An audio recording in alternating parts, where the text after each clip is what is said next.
The executive order by President Biden that wiped out these trillions from our balance sheet, President Trump signed an executive order instructing me as the Secretary of Interior to unban that ban, and that's been accomplished. And so those are back on the U.S. balance sheet. Okay. Sorry, which one is that? The 625 million acres of offshore that was banned from further lease sales.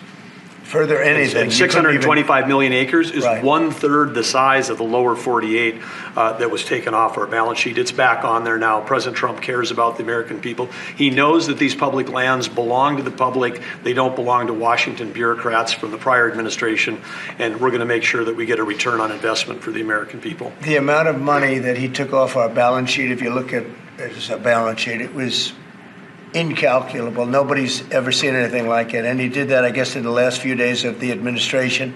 He just wiped it out. 635 million acres, which if you sit down and look, it's like that's a major part of the ocean. And he just gave it away and took it away. And fortunately, it wasn't done with an act of Congress or anything. And we did it in a, I think, very abbreviated, very quick, and very legal procedure. And it's now back on our balance sheet. It's back as part of our country. What they did was so horrible. It was just a terrible thing to do. What kind of piqued my interest is growing up on the Texas Gulf Coast, natural gas, the LNG that you mentioned. Yeah. What's the potential for like new jobs or growth in that area? I mean, that part of the country, Southwest Louisiana, Southeast Texas, they depend on that.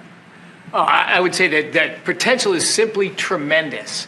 20 years ago, the United States was the biggest importer of natural gas in the world.